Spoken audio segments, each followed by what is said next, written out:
नमस्कार। कभी सोचा है कि जब कोई अपना चला जाता है तो उस गहरे दुख का क्या होता है? क्या उस दर्द का कोई अंत है भी? आज हम एक प्राचीन ज्ञान की मदद से इन्हीं सवालों के जवाब ढूंढने की कोशिश करेंगे। तो चलिए शुरू करते हैं। देखिए, किसी भी समस्या को सुलझाने के लिए ना पहले उसकी जड़ तक पहुंचना होता है। आखिर ये दुख, ये शोक आता कहां से है?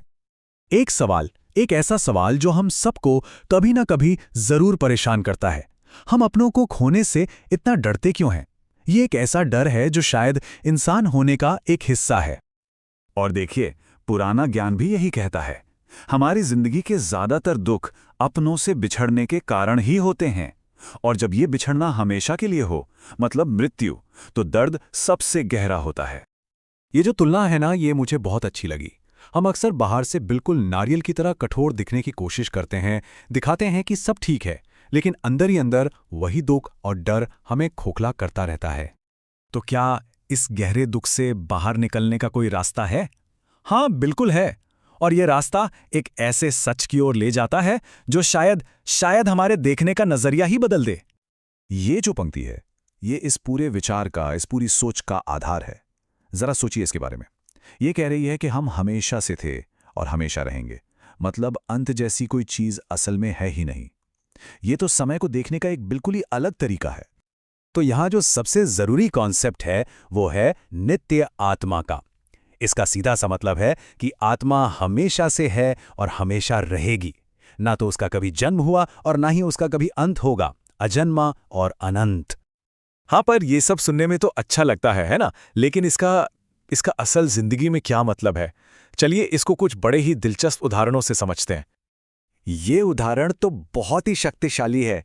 सोचिए, जब हमारा कोई अपना एक बेहतर भविष्य के लिए, एक अच्छी नौकरी या पढ़ाई के लिए हमसे दूर जाता है, तो हमें दुख तो होता है ना? लेकिन हम उनकी खुशी के लिए उन्हें खुशी खुशी विदा करते हैं। तो क्या हम मृत्यु को भी इसी नजरिए से देख सकते हैं कि ये आत्मा की एक नई, एक बेहतर यात्रा की शुरुआत है? या फिर इसको ऐसे समझिए, हमारा शरीर वो भी तो बदलता रहता है ना? बचपन, फिर जवानी, फिर बुढ़ापा। तो आत्मा के लिए शरीर बदलना भी कुछ वैसा ही है। ये अंत नहीं है, ये तो बस एक पड़ाव से दूसरे पड़ाव तक का सफर है।